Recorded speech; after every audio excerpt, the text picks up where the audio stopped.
Welcome to Breaking News Kenya channel, your #1 online news channel. Subscribe for a 24-hour news source, bringing balance back to local news, entertaining, informing, and educating you. Today, signed by all the 5 of us, the respondent through counsel raised a preliminary objection today, the 15th of February 2022, stating in the main that the Electoral Code of Conduct Enforcement Committee does not have jurisdiction to hear the matter before it. The Electoral Code of Conduct Enforcement Committee has had the submissions of learned senior counsel, urging that a finding be made that the election period has not onset and that the respondent before the committee is not a candidate and therefore not subject to the jurisdiction of the committee. The Electoral Code of Conduct Enforcement Committee is established under the provisions of paragraph 15 of the second schedule of the Elections Act number 24 of 2011. It's instructive to note that the Electoral Code of Conduct Enforcement Committee is a committee of the Commission and derives its powers from Article 884J of the Constitution, under which the Commission is mandated to develop a code of conduct for candidates and political parties contesting elections. Article 84 of the Constitution obligates candidates and all political parties to comply with the code of conduct prescribed by the Independent Electoral and Boundaries Commission. The application of the Electoral Code of Conduct is wide. It's a code that binds all candidates, political parties, leaders, office bearers, agents, members of political parties, or persons who support political parties and the government.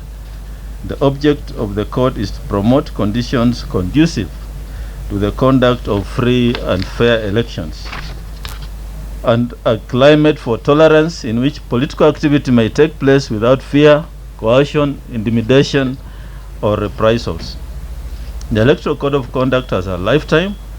For the purpose of a general election, it applies from the date of publication of a notice of election until the swearing in of newly elected candidates. This is the election period as defined under Section 2 of the Elections Act.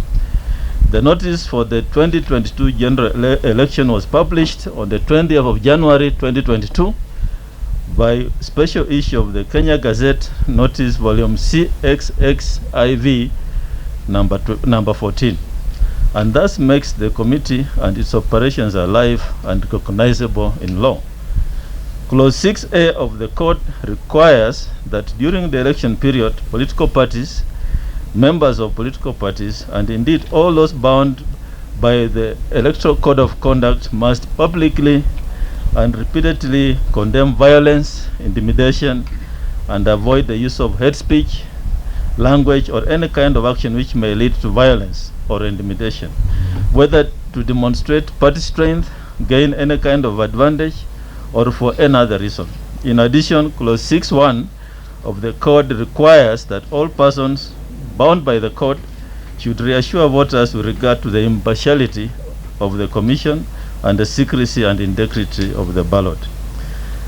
The respondent herein is a member of Jubilee Party and a serving Murang'a County woman, a member of the National Assembly, having been elected on a Jubilee Party ticket. Indeed, Jubilee Party is a registered political party which has submitted its nomination rules to the Commission and given indication that it will be participating in the 2022 general election. In the premises, the respondent is subject to the Electoral Code of Conduct and is under duty to abide with the same. In terms of the provisions of Article 252 of the Constitution, the Commission may undertake investigations on its own motion. In the matter before the committee, the Commission's attention was drawn to the media report and material bearing utterances by Honorable Sabina Chege, and on his own motion was seized of this matter. Indeed, the question as to whether the Commission has jurisdiction to hear a matter such as the one before it has been the subject of litigation in the High Court in Nairobi, Judicial Review Miscellaneous Application number 592 of 2017, Republic versus Independent Electoral and Boundaries Commission, in the matter of the Honorable Attorney General and Honorable Jessica Mbalu, ex parte Professor Philip Kaloki, where the court, while hearing a judicial review application filed by Professor Philip Kaloki challenging the jurisdiction of the Electoral Code of Conduct Enforcement Committee on grounds similar to the current objections, reiterated that the provisions of Section 110 of the Elections Act on the observance and enforcement of the Electoral Code of Conduct it reiterated the provisions of Section 110 of the Elections Act on the observance and enforcement of the Electoral Code of Conduct. It outlined the powers of the committee and concluded that the committee was right in executing its mandate. Further, that the committee is not bound by the provisions of the Criminal Procedure Code and the Evidence Act. The court, upon examination, found that the procedure followed by the committee and the decision rendered was within its powers and thus upheld the same. The court declined to issue the order sought by the applicant and dismissed the petition.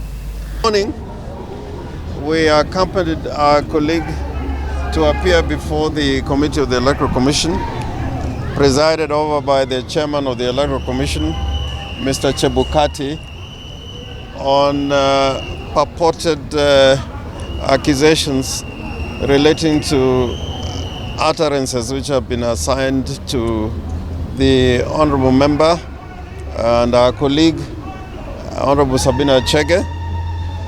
When the matter was called out, we raised several objections, fundamentally to do with their jurisdiction of the committee and the Electoral Commission in handling this matter.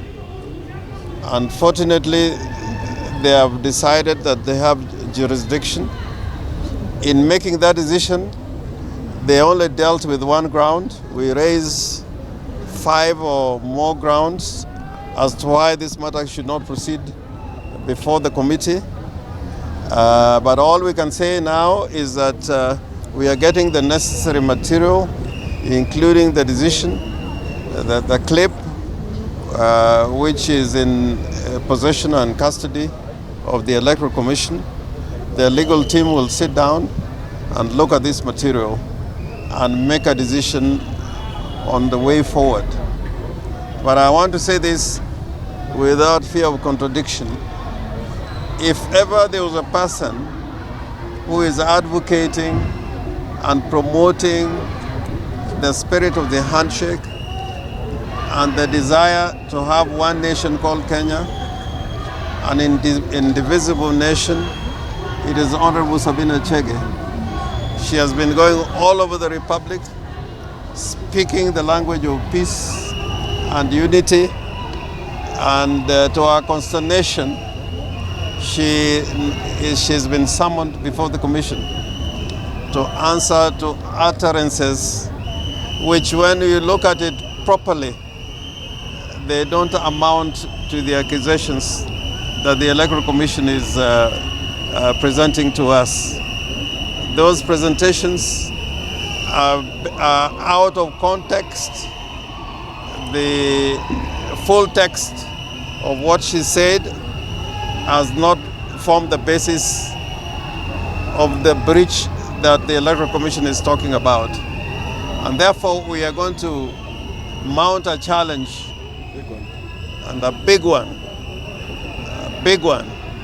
because if ever there is one person now I can talk about in this country that is trying to preach the language of peace, the language of free and fair elections, and a country without borders or boundaries, because she's been everywhere, and I'm sure she's going to go everywhere.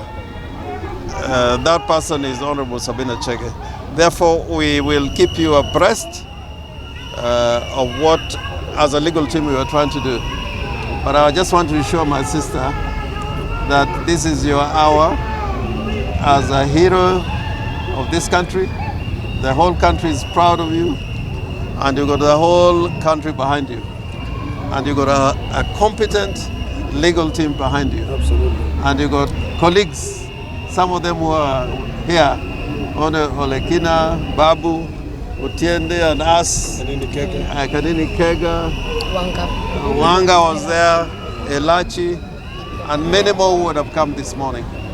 So I'll ask Otiende to say one or two words, and if you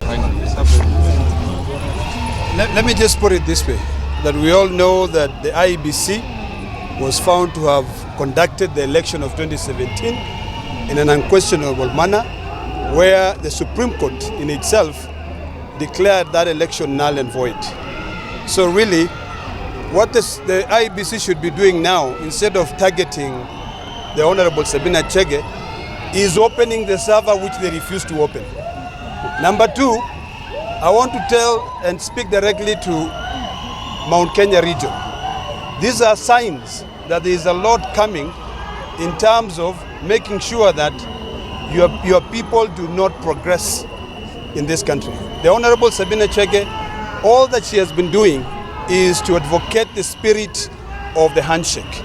And we are aware of what is happening in this country. So for us, Mount Kenya region, just know that your daughter is being targeted, and there could be some forces behind it. You know, I don't really give a hoot in hell what they think, but I know the truth is, the 2017 election were nullified, and if Chebukati and the Commission wants us to give them bounded copies of the decision of the Supreme Court, we'll be happy to do it at our cost. So I was there with Sabina, and Sabina did not say anything that amount to the allegations which are being now levied against her. So, Sabina, we are with you and we'll stand strong. Bye.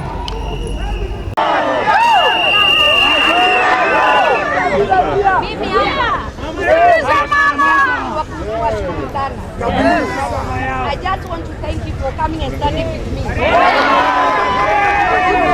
just want to tell my enemy, niko na watu nyuma yangu.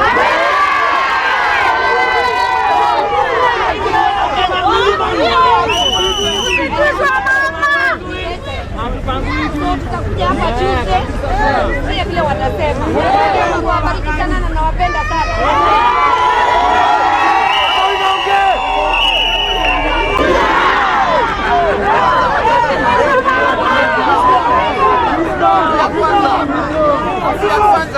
Nataka niambie Chebukati that you can never, you will never, you must never intimidate Honorable Sabina Chege.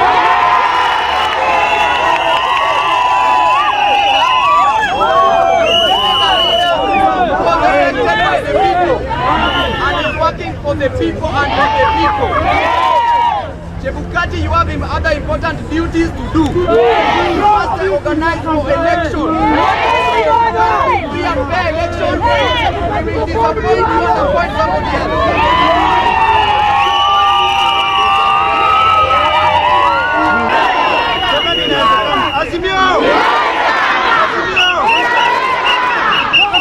Nataka kuambia IEBC, Mheshimiwa Sabina Chege amesimama na viongozi wa kesho. Achana na mama.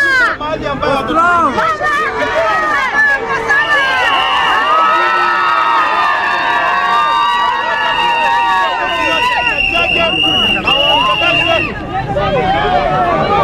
Thank you for watching Breaking News Kenya channel, your #1 online news channel.